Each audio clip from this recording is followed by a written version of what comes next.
Hi, everyone. Thank you so much for joining. I'm going to, of course, give a few minutes for everyone to join and get settled. So good morning or good afternoon, wherever you are in the world. I'm Lindsay from Outsite, and I'm here with Michelle. We're going to talk about finding remote work today. I'm really excited about this topic because finding remote work really and truly changed my life for the better. And it's something that I care a lot about, and I hope that other people can find remote work and kind of take back their work-life balance or their work-life integration. So thank you everyone for joining us. If you don't have a pen and paper, this might be a great time to grab one if you want to jot down some notes. This session is also being recorded, so don't worry too much about writing down everything. You can go back and watch it later, but some people like to have a pen and a paper. We have the chat box open right now, and I would really love to hear where you're calling in from and maybe what your work status is. Are you completely in office? Are you hybrid? Are you remote but looking for a more flexible remote job? I would just love to know where we're all at. So where you're calling in from and what style of work you currently do, if it's in office, hybrid, or fully remote. And today we're going to talk about finding fully remote work and well-paid remote work, which of course is very important. So hi, Hannah, calling in from Tulum. They're currently a fully remote, but looking for a higher paying remote job. Awesome. Lisbon, remote. Iowa, Portugal. Oh, at our location, Peter. Hi, it's nice to see you here.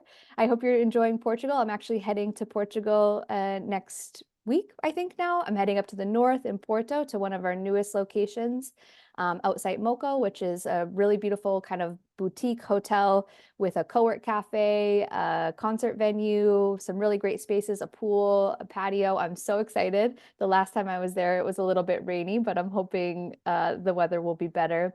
I loved it there even while it was a bit rainy, so I'm thinking I'm going to really love it once the weather is nicer. Some more people calling in from Portugal. Welcome. Phoenix, Arizona, fully remote, but recently left their job and looking for a higher paying remote job. Um, Italy, Wyoming. Wow. Thank you to everyone who took the time out of their day to join us. I'm really, really excited about this topic, and we'll get started in just a few minutes. I wanted to let everyone get settled.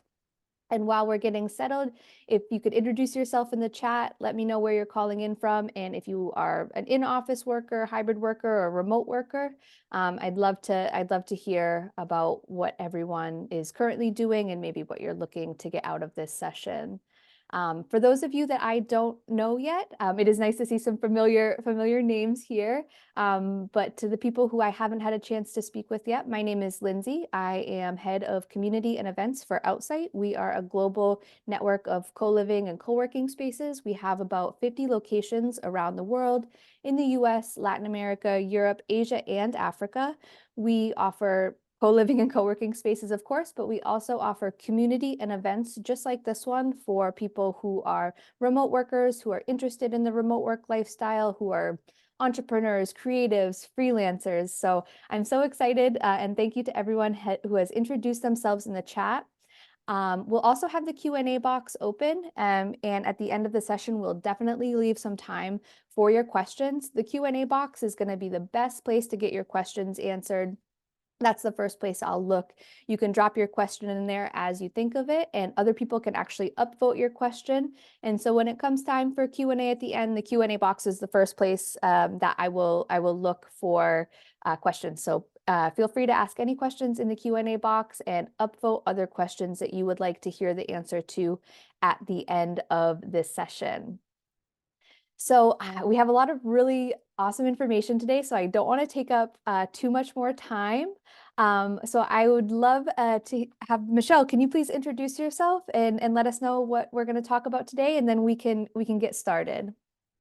Hello, I'm Michelle. I'm currently, I'm from the UK, currently in the UK. I have to remind myself where I am because I've been traveling around a little bit. I am calling in and presenting today on how to land well-paid remote work, whether that's freelance or whether that's full-time, in a nutshell. Awesome. Thank you so much. So if everybody is ready, again, Q&A box is open. If you think of something during the presentation, feel free to put it there in the Q&A box and upvote other questions. And let's go ahead and get started. Okay, let's do this. And just to let you know, I won't be looking at the chat box there. I'm going to fully focus on presenting. I might even answer some of the questions as we go throughout. So, and Lindsay can jump in as well as we're going through. So let's get cracking. First of all, nothing more frustrating when you start watching a webinar, you start watching a presentation, you're like, is this even for me? So to avoid wasting your time, to ask yourself, am I in the right place? You're in the right place if you're either actively applying for remote work or you want to work remotely, but you don't know where to start. And again, when I say job, I say remote job, I mean freelance, I mean permanent, I mean full-time. But if you're committed to getting a remote job, then you are in the right place. So a bit about me in numbers. I was born in 86 in the UK. I've been a recruiter for over 10 years, or I was a recruiter before I set up Remote Rebellion back in 2021. Before that, I was working in the remote space. I advocated for a hybrid policy, or tried to advocate for a remote working policy back in 2017. And I was really fighting for that at my current employer. I've helped hundreds of people to land their dream remote jobs now and across all 6 continents. So over the next 30 minutes, 45 minutes, so we've got enough time for questions, I'm going to be talking a little bit about my life before Remote Rebellion and how I got into this, a bit about the remote work market at the moment, the 6 steps to land fully remote work, and connecting and next steps. The reason I talk about, well, the reason I put this iceberg moment in here is there's only 30 or 40 minutes that we've got to cover this off. I'm going to be scratching the surface or doing the tip of the iceberg of some of the things that you'll need to do. Getting a remote job that is well paid will take more than a 30-minute session. This will really help you and get you and on the right steps, but this isn't the whole thing completed. This is almost like a micro course. So this was me back in 2017, 2018, as a recruiter working in an office. Pretty miserable, actually. I realized when the pandemic came, I realized I was in London staring at a building site. We were all locked down, and I was thinking, I don't want to be in London. I really don't like I don't like where I am. I don't like living where I am. I liked my job, but I was like, there's got to be more to this. So I thought about it and I was like, okay, where's my happy place? And I was thinking about all of the times of like where my happy place was. And for me, that was being by the ocean and being somewhere warm. So I had an opportunity to go to Bali for 2 months while I was working in recruitment. I said to my boss, hey, all of the offices in London or in the world were closed at that time. This was, just early 2021. Can I go to Bali for a couple of months until the office opens up again? So he begrudgingly let me. And I had the best time. For any of you who've ever been to Bali or dreamt about going to Bali, I was surfing every day. I was walking on the beach, eating good food. And even though there was a pandemic going on and, it was just coming out of that, I felt this sense of freedom and I felt way happier. And then the call came. My boss was like, Michelle, London office is opening. This was about May, June 2021. The office is opening. You need to come back to London. I was like, hell no. I'm really happy here. I do not want to go back to my tiny flat, get on the tube every day in the grey cold. I just didn't want to do it. And I said to him, I can't do this. I need to stay working remotely.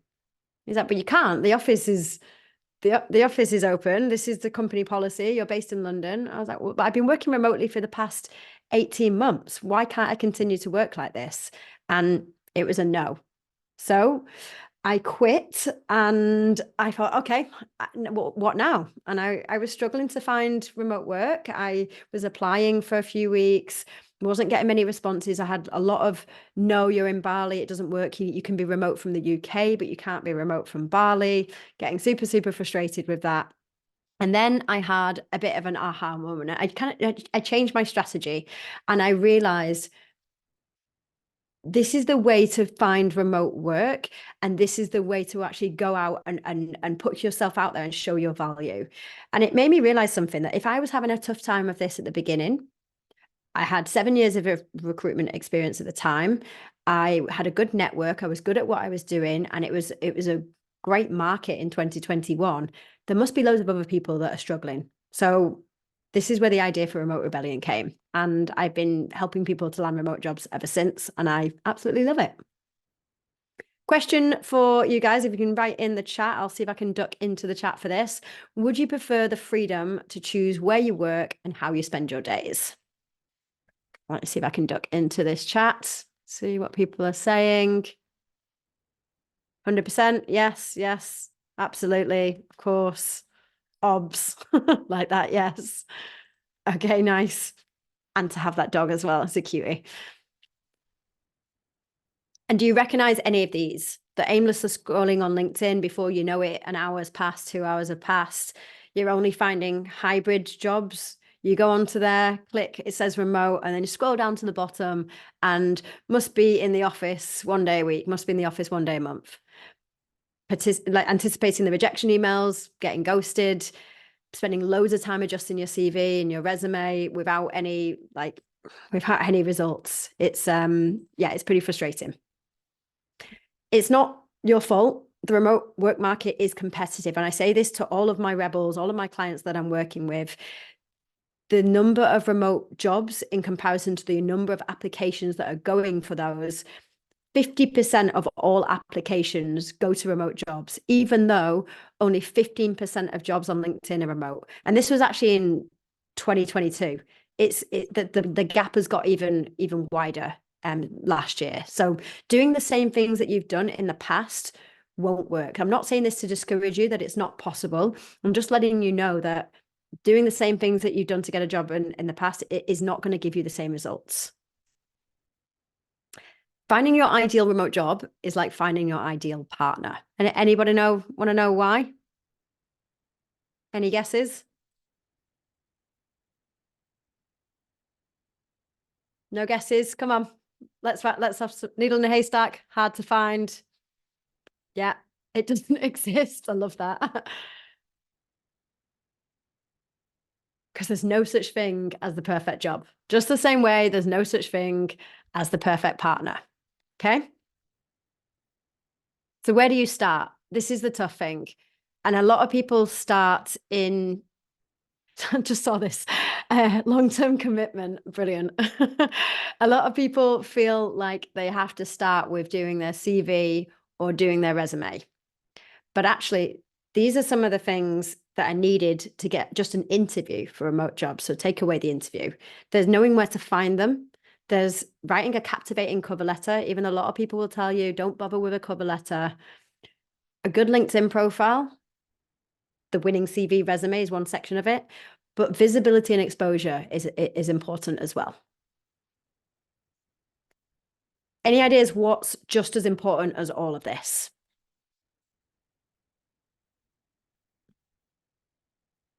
Any ideas? Tenacity, really good. Networking, really good. I'd put that under visibility and exposure, but yep, brilliant. Persistence, patience. Yep. And what I mean by visibility and exposure is the networking and getting yourself seen. So all of these are really, really, really good suggestions. It looks like you've got a great idea already. It's mindset. And that comes in with knowledge, that comes discipline, belief, experience. That's just important as all of the tangible things in terms of the CV and the LinkedIn, etc. I break this down into 6 steps, the 6 steps to getting a remote job. And the subsections that come off all of these steps, but this is what I'm teaching in my program, and this is what I'm teaching in terms of how to do this from a recruiter's perspective and from someone who's worked for remote first companies for several years. So you've got to break it down from analysis, figuring out what it is you want, strategizing on how to get that. Then there's the finding and knowing where to find the remote jobs, applying, networking is part of that, and then interviewing. So I'm going to break these down a little bit more for you. Start by figuring out what you want. If you go straight into applying, straight into searching, without really having a good understanding of what it is that you want, It's like the equivalent of going in and starting building a house without getting an architect in, getting the foundations really laid beforehand. And again, using a dating analogy, if you're going off on a date with someone and you're like, so what is it that you're looking for? And they're like, well, I want something casual, but I also want to get married and have kids. And I want this. You'll be like, this is red flags singing a little bit here. This person doesn't know what they want. And if they don't know what you want, you don't know if they're going to be a good match for you. The same is when it comes to looking for work. Do you want freelance? Do you want permanent? Are you open to both? What level of flexibility do you want? Do you need fully flexible hours or asynchronous working? Do you want remote from a country or work from anywhere? Are there particular industries that you're focused on? What's your salary expectations? And more importantly, arguably than a lot of these, what are your non-negotiables? That might be different. That will probably be different from you to someone else. Your non-negotiable might be, I never want to work weekends. I only want to work Monday to Friday. Whereas someone else might be flexible about that and they never want to work for a gambling company, for example. So really get a good understanding of what is important to you, what is your ideal, what you're happy to accept, and what your absolute non-negotiables are. Because if you don't know those, then the person that you're interviewing with, they're going to have this level of lack of clarity and they're like, oh, I'm just going to go on to the next person. So it's going to be really unclear. Then strategy. So a goal without a plan is just a wish, quite simply.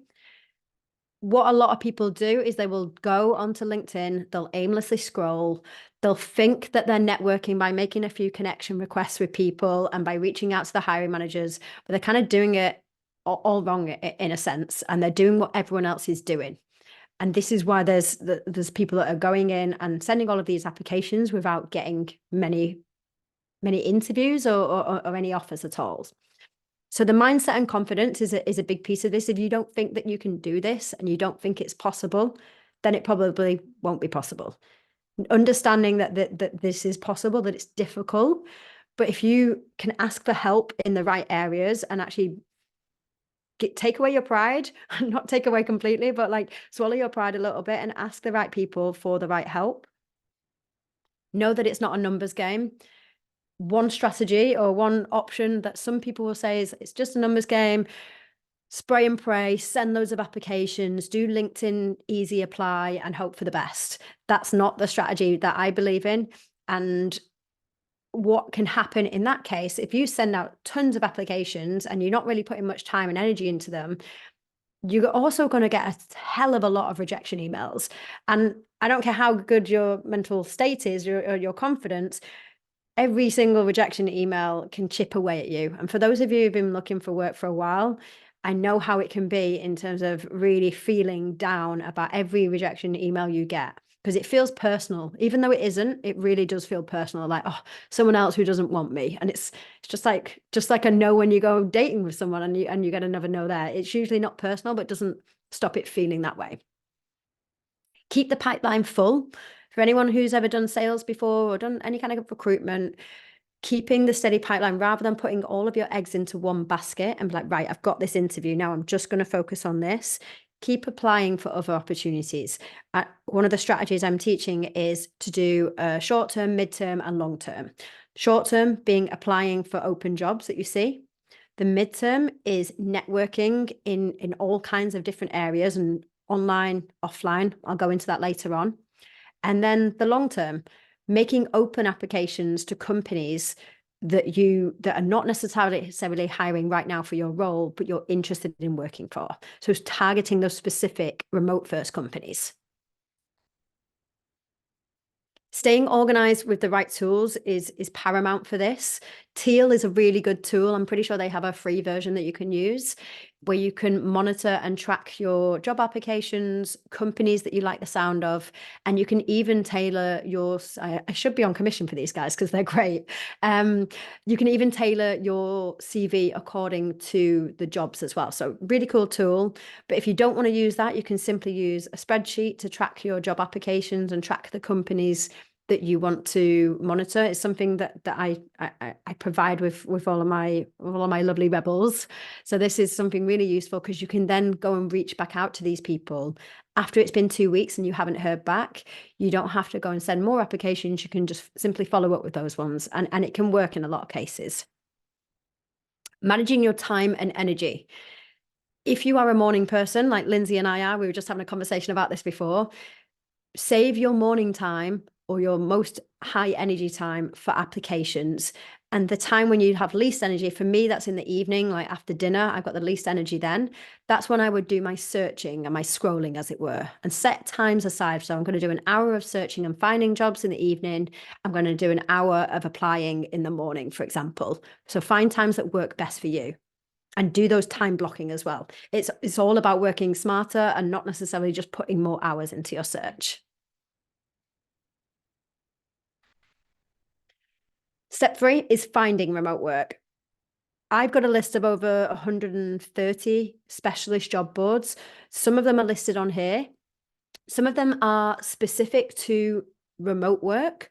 Others are specific to disciplines. So that might be social impact jobs. It might be startup opportunities, tech opportunities. There's pretty much one for everything. They can get really, really specific. Like there's one here, tech for good jobs.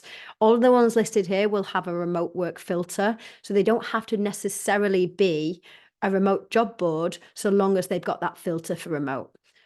So find ones that are in your field, and don't necessarily just rely on Indeed, LinkedIn, and Flex Jobs, because everyone knows about those ones. So more on actually finding remote work, as well as specialist job boards. Target remote first and work from anywhere companies. If you want those illustrious work from anywhere jobs, then actually looking at companies and seeing what jobs that they have open is one really good way to do this. I've got a list of over, I think there's almost 1,100 remote first companies, and there's about 350 of those that are work from anywhere. I share this as part of my program, but there's loads out there you can find yourself, and you can go in and make those open applications. Another way to find remote work is with Google advanced searching, or Boolean searching, as some people call this. So you can search for job titles, for industries, and you can discover companies this way as well. So putting in, this is an example of an advanced search if you're a product manager, for example, and you can get really in detail with some of these and even search on applicant tracking systems, so ATS, for hidden jobs that are not necessarily on job boards. Step 3, still continued, is finding remote work is networking. I'm going to cover this in much more detail in one of the other steps, but this is really underestimated. Not only do you increase the number of opportunities that you find, but you increase the chances that you have of landing the remote job by getting in with the right kind of communities. I put this image in because this was a remote working conference I went to in Ireland last year, and I met some amazing people. And that really, the people that I met in this photo, I then went on to meet in Lisbon and in the UK and Spain. So it can really harness great relationships when you're part of these communities. So Outsite is a really good example of a community where you can foster these relationships with people who understand this different way of living. And then the last one on here is private communities. You'll find opportunities in Slack communities. They could be, I don't think Nomad List exists on Slack anymore. It's on Telegram or something, but there's so many Slack communities out there. You can find one that are remote specific. There's one called Remote Woman. You can find ones that are specific for Product Hunt is one for product managers. And then there's also social media groups, so remote marketing jobs. I know a lot of the Facebook ones generally have a lot of scams and spam, so that can be difficult sometimes to actually filter through those. But if you do a search and keep them so that they're smaller communities, or maybe that they're monitored so they keep the scammers and the spams out. I've also got a community of remote job seekers as well, and I charge a minimal amount to keep out those scams and spammers because it can get really noisy sometimes. Okay, quiz time now, because you're probably sick of hearing me talking. Let me ask you, how long do you think it takes the average recruiter to look at your CV?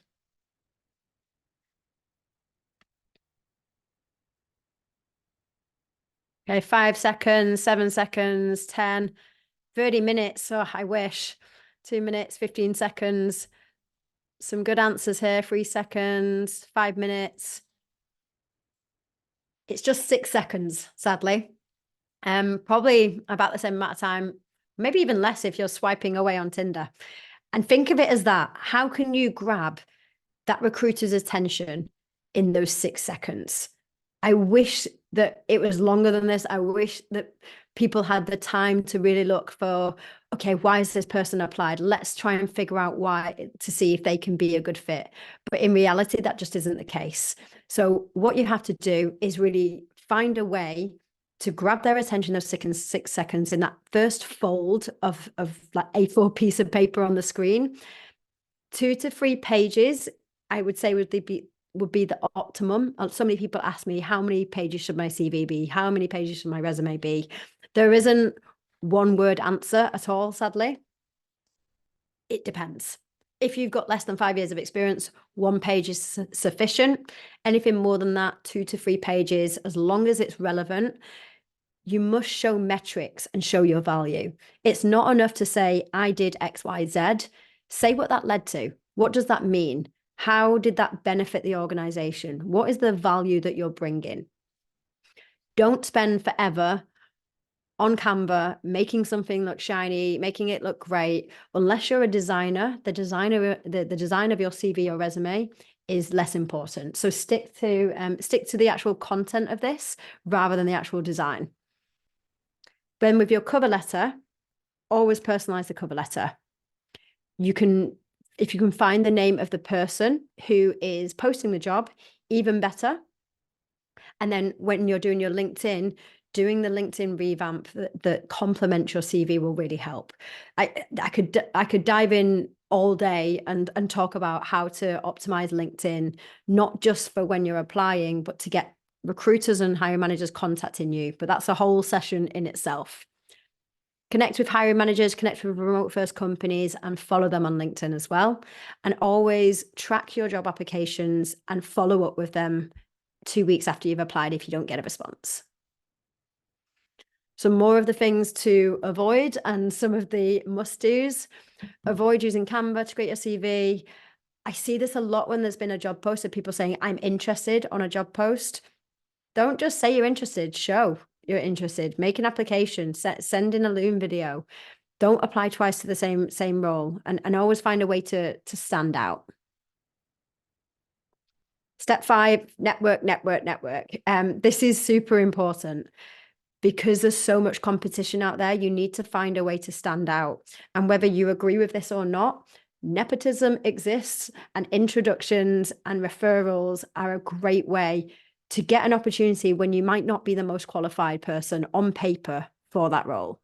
I've hired people within my team that had no experience just because they were friends with someone and they said, this person's awesome, you need to hire them. I'm like, that's enough for me. That's a recommendation. I'm going to go for this person rather than go through the process of having to hire someone new. So use it to your advantage rather than thinking, I'm never going to get something because I don't have enough experience. Leverage your network and build upon that network, connecting with people on social media, going to events in person as well as online. Eventbrite, Meetup, these are 2 really good sites. And also LinkedIn has some pretty good events as well. And I put this here as to add to it of looking up from your phone. You never know when these opportunities might pop up. You might be in the queue at a coffee shop. Put your phone away, have a look around, talk to people. You never know who you might meet. And remember, if you don't ask, you don't get. It's one of my favorite quotes. I reached out to someone on LinkedIn a few months back, and I was a bit of a fangirl, and I said, "Hey, I love your podcast. I know you've probably got loads of people that are queuing up to be on it, but would you, if you're available, I'd love to be on your podcast." I didn't expect to get a response at all, and sure enough, she responded. And if I hadn't have asked, and I would have assumed she's too busy, she's too important, I never would have had that relationship. And we ended up meeting up in Lisbon. It was all good. So ask. The worst that can happen is you'll get a no. Then step 6 of the 6 steps is to interview impressively. A lot of people will spend time on researching the company, but won't necessarily spend time on interviewing the interviewers, researching the interviewers. This is as important as actually researching the company, because what you want to do is build that rapport with the person that you're interviewing with. So find some common ground. If you both studied in Spain at the same time, or if both of you are interested in cycling or dogs or whatever that is, find some tenuous link, find a way to drop it in discreetly with that person, and you will build up that rapport, and you're more likely going to leave a lasting message there as well. Prepare some good questions. When people ask me what kind of questions should I ask in an interview, ask what you want to know. What questions do you want to know the answer to? Do you want to know about your team? Do you want to know what the remote work policy is? Do you want to know what their growth plans are? Don't just ask a question because you think it's a clever question. Ask a question that you actually want to know the answer to. And always follow up and ask for feedback. Even if they say they don't provide feedback, push for it, because it's going to help you in other interviews. So these are the 6 steps: the analysis, creating the strategy, finding fully remote jobs, applying effectively, networking, and interviewing effectively. So if you follow the 6 steps, you can be a rebel too, and you can live the life that you design. Now, I've left this purposely open because I wanted to have time to get to some questions. If you want to connect for more insights, you can connect me on LinkedIn, Instagram, and if you actually scan that code as well, you can get a free guide that will go over some of the things I've already covered. And there's also remote job boards on there, and there's a list of remote first companies. Yeah, I think that's about it. So I'm open for questions. Amazing. Thank you so much. That was a really great presentation. I really thought you broke down the steps really well. Thank you. And it is so important, not just to apply, but really networking is really a great tool. And I totally agree with you. It takes time, and that was kind of my strategy when I found my first remote job. I knew it was out there, and just I waited patiently looking for it, and I wish everyone else patience, because I know that it's an important thing, and you're quite eager to find your perfect role. It's out there. Keep looking. Don't give up is my suggestion as well. So we have some great questions in the Q&A box. I'll give everyone a second to put in their last minute questions, and I'm also going to sort this by most upvotes. So if you see a question in there that you want to have answered as well, go ahead and upvote it, and we'll see how many we can get to. We have plenty of time, so I'm excited to dive in. I'll also check the chat box after, but the Q&A box is going to be the best place to get your question answered. So the first question we have here is about citizenship and residency. And this person is asking, does it matter what your citizenship or residency is to be a contractor for a company in any country? Sadly, yes, because a lot of companies, excuse me, are still stuck in must be US citizen, must be UK citizen. So it matters in that sense, in that companies will restrict based on that. It shouldn't matter. I totally agree that you should be able to, especially if you're a contractor or a freelancer, it shouldn't matter at all, because the responsibility and the onus on tax and legal is on you. But sadly, if companies say US remote or UK remote, we also don't know what they mean. Do they mean that you need to have the right to work there, or do they mean that you need to be based there? Because often they don't clarify. But I would assume if they don't state it, they mean that you need to have at least the right to work in that particular country. And what frustrates me the most is a lot of organizations will say remote and then not even say any other details. And you get right through to the application. It's like, do you have the right to work in the US? It's like, the US is not the world. Did you know? So that can be quite frustrating sometimes. So I think if you're having trouble with that, it's definitely better to look for contract versus full-time positions. Do you agree? Not necessarily. I would just say to look for to target your search for work from anywhere companies, as well as actually looking for the roles that are open themselves. Excellent. Okay, thank you so much. The next question we have is about the ATS systems. Andrea is wondering if you can talk a little bit more about ATS, which is applicant tracking system, I believe. Yeah, that's quite open. So I could talk all day about ATS. You want to be a bit more specific about what you want to know about ATS?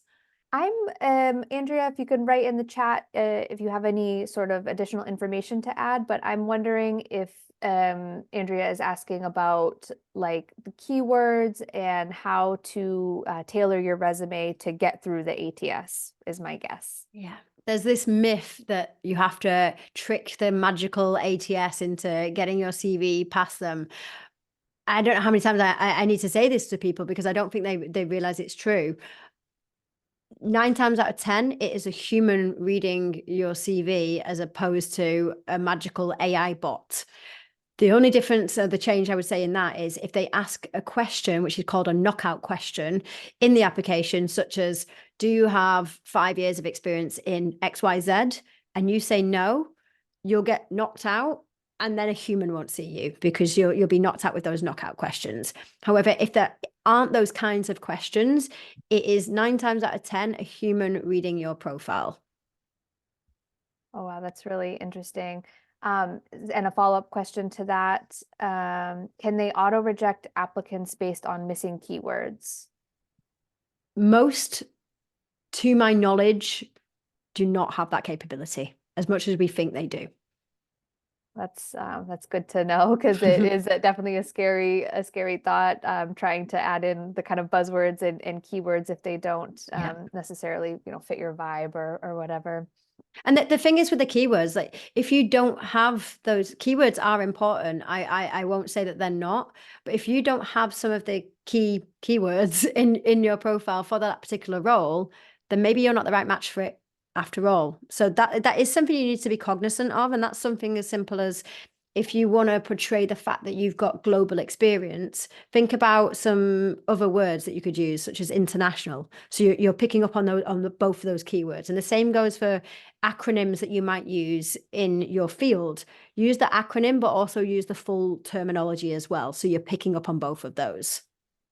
I see. Yes. Thank you. Then we have another question about can you explain the CAR method for CV bullet? And then it says Teal headquarters has an article on this, so maybe you're familiar with this method. Nope. No, not that I know it as that anyway. Sorry. All right. I then Charles, I would maybe review the Teal headquarters article on this. This person is asking about, oh, there's a follow-up question. Challenge, action, result is the CAR method. So Yeah, yeah, I guess that's a little bit similar to the STAR method in interviewing, where you're talking about, and that's what I mentioned earlier on in the slides, is not just saying what you did, but actually talking about, yeah, the challenge that you had and what you were doing and what that led to. So I definitely think that's important. Having some metrics to outline the value that you brought is certainly important. Mm.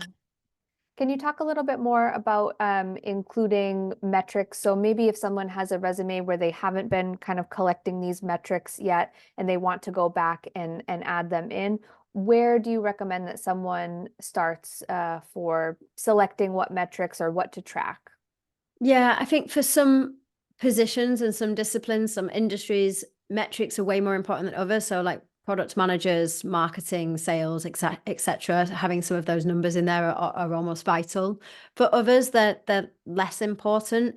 And if you don't have specific numbers, you don't have any percentages, any increases, then actually, as long as you're getting across that you understand there was a value to the job that you did, so that could be, I implemented this new policy that led to increased engagement in the team and much happier outcomes. So you're actually giving an outcome at the end of it.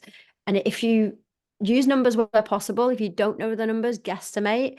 And if you really, it doesn't make sense to have numbers, then use some kind of value add on a more like qualitative way. Excellent. Thank you so much. Um, how would you list or describe a career break on your resume? I wish that career breaks didn't matter to recruiters. And it's starting to get less so now, which is great, especially with the pandemic and knowing how hard the market has been. This whole career break is becoming less of a stigma than it used to be, but there is still that stigma there. It depends what your career break was for. As I'm not going to give you a blanket answer to this because it really does depend. I would keep it short, keep it under there, and what you did during that career break. And if that was like caring for a sick relative, taking some time off to care for children, traveling the world, whatever that is, just one line of what you were doing in that time. What you want to do is not leave things up to assumptions and to negative assumptions. By having a large gap, there could be a negative assumption there. Or if you're having lots of short-term roles, it's being seen as a job hopper, which I hate that term as well because it's seen as such a negative thing, but it shouldn't be. Having in brackets why all of those roles were short term, having a reason for leaving all of them will avoid as many of those assumptions and those biases that people will make. Excellent. Thank you so much. The next question from Cameron is, with only 6 seconds for a recruiter to peruse a resume, what is the one or two things that will make your resume pop so the recruiter dives in a little more? Sorry, say that again. What are the one or two things that can make a resume pop if we know that the recruiter is potentially only looking at it for 6 seconds? Yeah. Putting in the top the job title that you're going for, or at least the kind of discipline. So that's sending the message, okay, I'm looking for a marketing manager. This person is a marketing manager. Pretend that the person reading your CV is either stupid, lazy, or it's their first day on the job, or all three. I'm not saying they are, but if you make that assumption, then make it really obvious why you're suitable for the role you're going for. Don't make it so precise that it's obvious you've tailored your CV. And I could go into that in detail, but do it so that it makes sense to the person reading it. Yes, that's a really, really great tip. And what do you think about like you touched a little bit about resumes designed in kind of Canva, ones that are really pretty, maybe very important if you're a graphic designer or doing something more creative. But for a person who's looking for maybe a admin job or something that is less on the creative side, do you recommend, using colors or something like that to make it stand out, or more in the information? Yes, you can use colors and things like that to make it stand out. Just don't overly design it so that the formatting can be messed up when it's put into these ATS.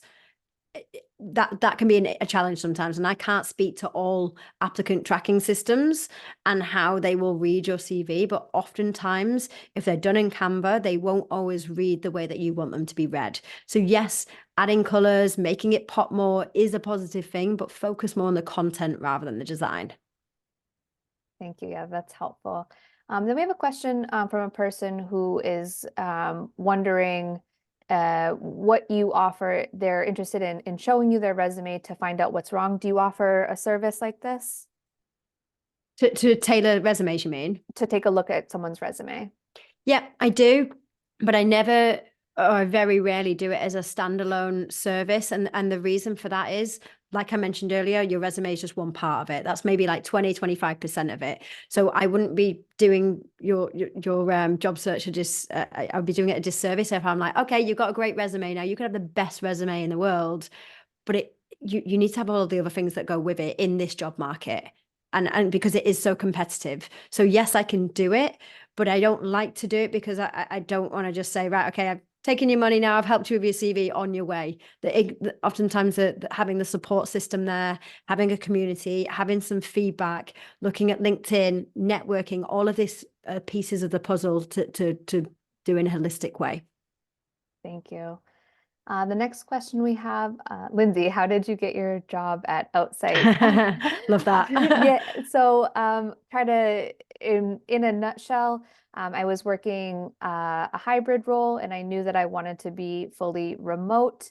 And I just started noting down companies that were really interesting to me.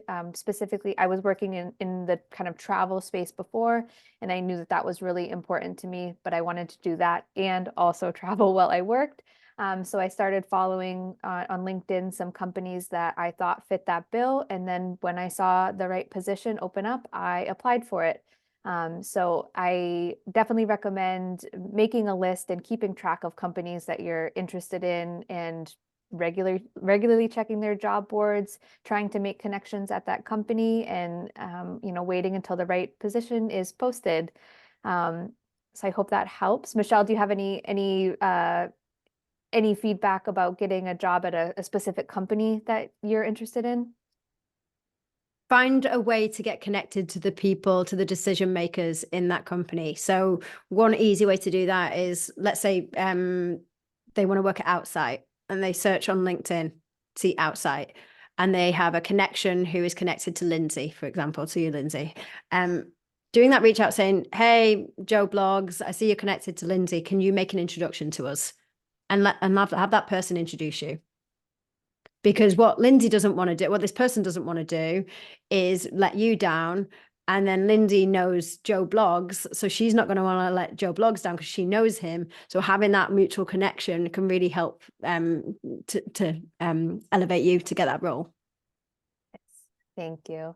The next question we have is, do you have any suggestions for networking as an introvert or someone who overthinks? Yeah, it can be really hard. I'm an extrovert and networking can be exhausting for me. So I really feel for introverts doing it. And I know it must be really difficult. There are a few ways.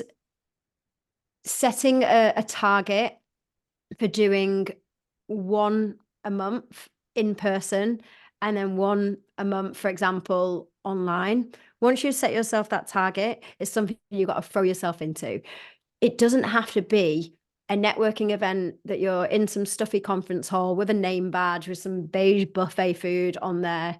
It could be just something that you're really interested in. Don't see networking as this big, I have to go in there and I have to get something out of it. It could just be, I'm going to a dog show and I'm learning something about dogs. Like, it doesn't have to be so specific to remote work. It could be that it's something you're interested in and you're just meeting new people. And your goal could be to have one interesting conversation. So start small. Don't go in with this, I need to get loads of contacts. I need to like get and to meet so many people, get a job out of this. Just like one interesting conversation and building up.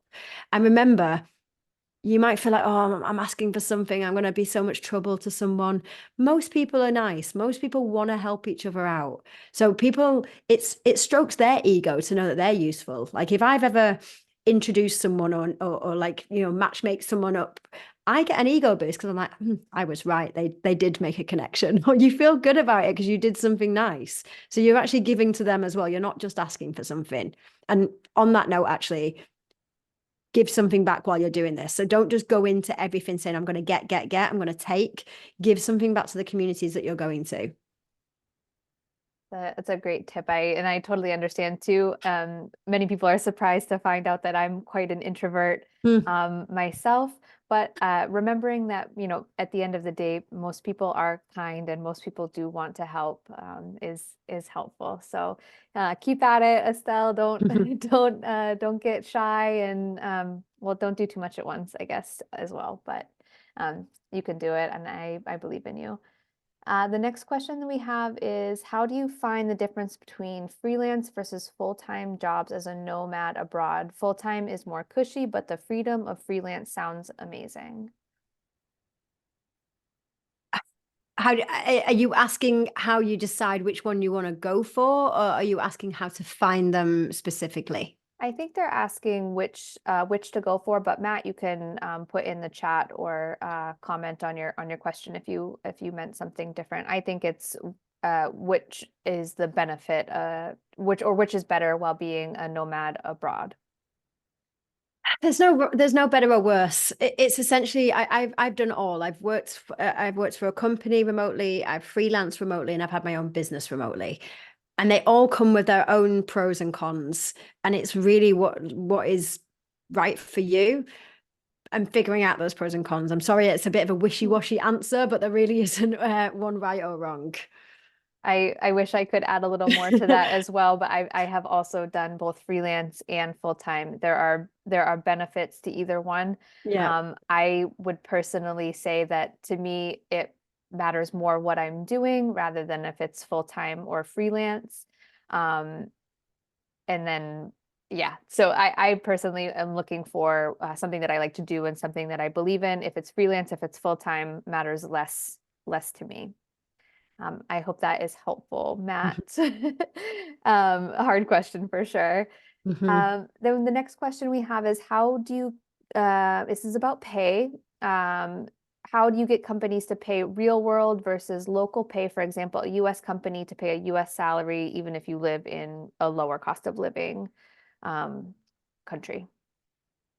It depends if you live in a lower cost of living country or you're from a lower cost of living country. You've got more leverage if you're from a high income country than if you're from one. And I know it's difficult, but that is the reality of it. I'm not saying that that's the right way that it is.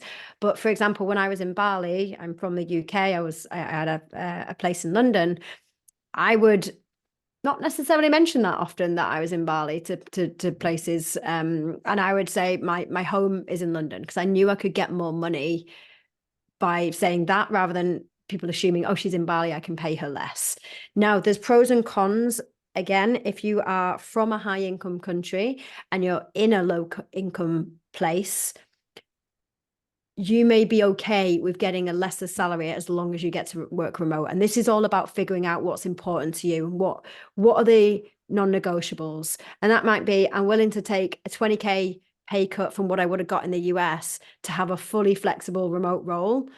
So you can then have more leverage then because you're a US citizen, for example, but you're based in Mexico. So you've got more of a range to work with so that when you're asking for that salary expectation, it might be between 50K and 80K.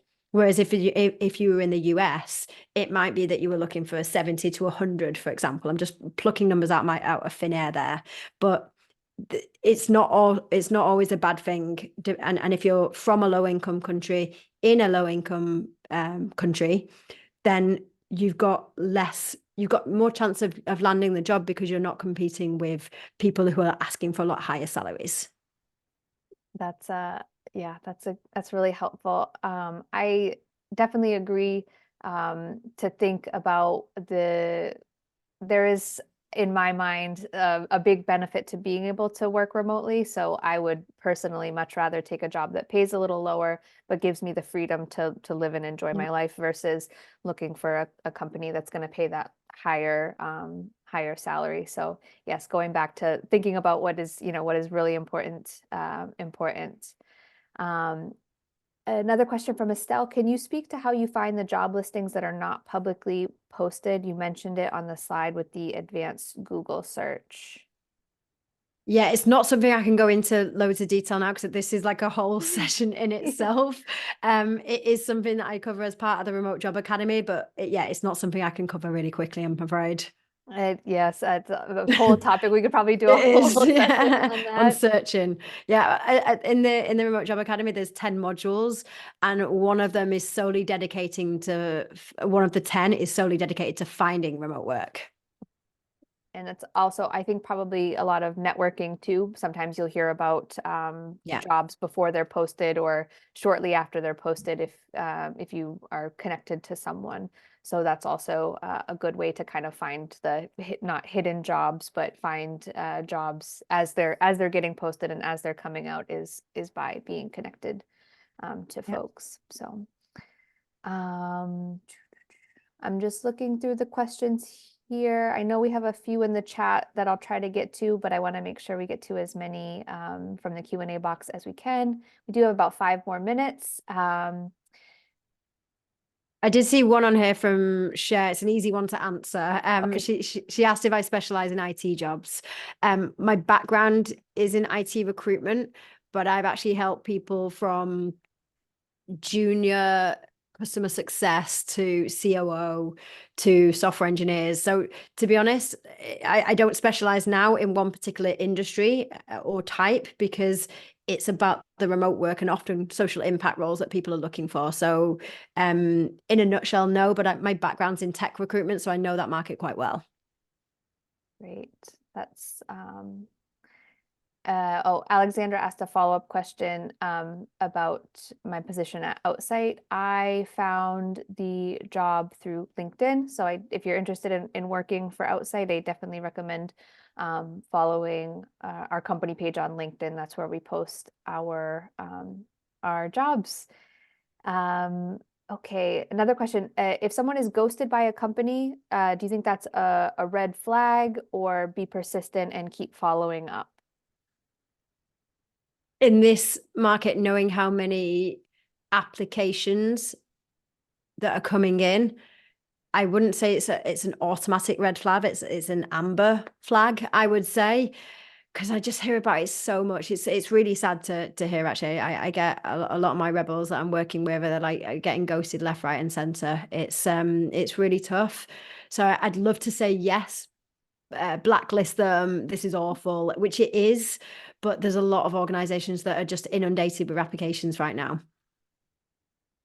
Yeah, I understand. Even I have some friends who are looking for in-office jobs, and they're experiencing the same difficulty. I think it's quite across the board and not necessarily just with remote companies, Yeah. unfortunately.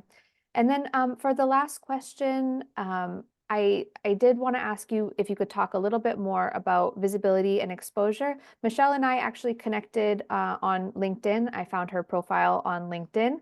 So I think that Michelle probably has some great advice about how to position yourself as a knowledgeable person so that people can reach out to you about whatever it is that you are an expert in. Yeah. Michelle, how do you plan your kind of visibility and exposure to get more clients, to get the word out about what you do, and how can other folks kind of take that and use it for what they are an expert in? The first thing is figuring out who you are and what your personal brand is. What makes you special? What makes you stand out amongst other candidates, amongst other job seekers? For me, my standout was the fact that I had 7 years recruitment experience and that I had worked remotely before. I was an advocate for remote work before getting into remote rebellion. So that was my standpoint. Also, being a native English speaker and having a grasp on the UK market and the European market as well as North America. So that for me was my standout and my unique selling point, if you were, because there's other people that are helping people to get remote work. So that was my standout. And the way that I get the majority of clients is by posting content on LinkedIn. If it resonates with someone, they book a call or they sign up to one of the remote job academy programs.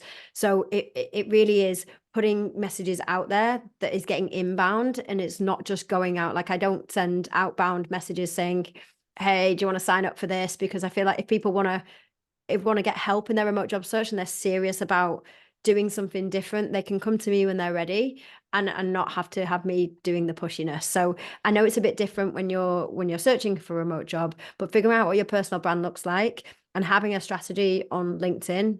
This is something, again, this is a whole section in itself as part of the Remote Job Academy, is the LinkedIn section on how to not just optimize your profile so you're more visible, so companies and recruiters can see you, but also you can attract the right kind of people as well.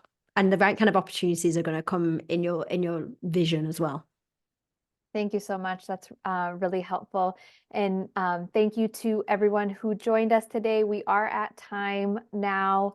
I know there's a lot more questions in the chat and in the Q&A box. I'm sorry that we couldn't get to them. But again, on the screen here, you can see Michelle's contact information, and I'll also include it in the follow-up communication that I send so that you can reach out to Michelle if you want to work with her directly or take a look. She has some awesome tips on her LinkedIn and on her Instagram. So definitely give her a follow and check out there.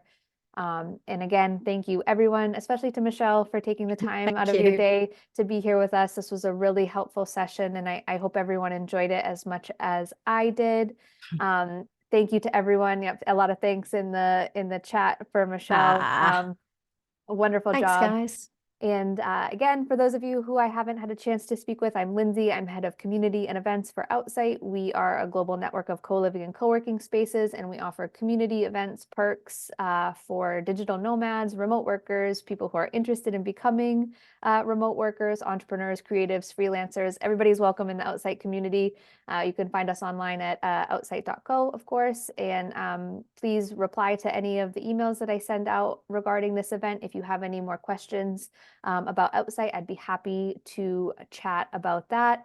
Again, thank you, Michelle, for being here with us today. And Thank I you. hope that everyone has a great rest of your day or evening, wherever you are in the world. And I hope that we cross paths on our travels somewhere very, very soon. See you later. Bye. Bye.